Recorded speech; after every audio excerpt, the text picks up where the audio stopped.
بسم اللہ الرحمن الرحیم۔ محترم ناظرین السلام علیکم۔ آج کی ویڈیو میں غزوہ خندق کا خوبصورت اور ایمان افروز رسول اللہ صلی اللہ تعالی علیہ وسلم کا معجزہ پیش کیا جائے گا۔ آپ سے التماس ہے کہ اس ویڈیو کو مکمل دیکھیں، شکریہ۔ حضرت جابر رضی اللہ تعالی عنہ کہتے ہیں کہ فاقوں سے حضور صلی اللہ تعالی علیہ وسلم کا شکم مبارک پر پتھر بندھا ہوا دیکھ کر میرا دل بھر آیا، چنانچہ میں حضور صلی اللہ تعالی علیہ وسلم سے اجازت لے کر اپنے گھر آیا اور بیوی سے کہا کہ میں نے نبی اکرم صلی اللہ تعالی علیہ وسلم کو اس قدر بھوک میں دیکھا ہے کہ مجھ کو صبر نہیں آ رہی، کیا گھر میں کچھ کھانا ہے؟ بیوی نے کہا کہ گھر میں ایک سا جو کے سوا کچھ بھی نہیں ہے۔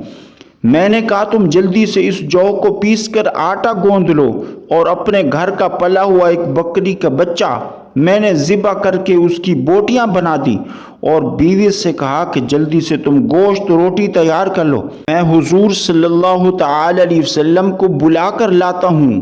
چلتے وقت بیوی نے کہا کہ دیکھنا صرف حضور صلی اللہ تعالی علیہ وسلم اور چند اصحاب کو ساتھ لانا، کھانا کم ہے۔ حضرت جابر رضی اللہ تعالی عنہ نے خندق آ کر چپکے سے عرض کیا، یا رسول اللہ صلی اللہ تعالی علیہ وسلم، ایک سا آٹے کی روٹیاں اور ایک بکری کے بچے کا گوشت میں نے گھر میں تیار کرایا ہے، لہٰذا آپ صلی اللہ تعالی علیہ وسلم چند اصحاب کے ساتھ چل کر تناول فرما لیں۔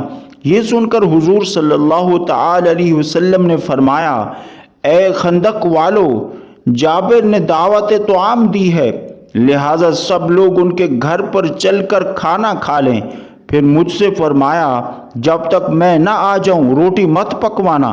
چنانچہ جب حضور صلی اللہ تعالی علیہ وسلم تشریف لائے تو گوندے ہوئے آٹے میں اپنا لعاب مبارک ڈال کر برکت کی دعا فرمائی، گوشت کی ہانڈی میں بھی اپنا لعاب مبارک ڈال دیا، پھر روٹی پکانے کا حکم دیا، فرمایا کہ ہانڈی چولہے سے نہ اتارنا۔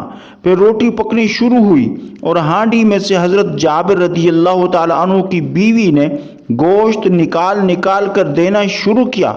فرماتے ہیں کہ 1000 آدمیوں نے سیر ہو کر کھانا کھا لیا، مگر گوندا ہوا آٹا بھی اتنا تھا جتنا پہلے تھا اور ہانڈی میں بھی اتنا ہی سالن تھا جیسے پہلے ہانڈی جوش مار رہی تھی۔ سبحان اللہ۔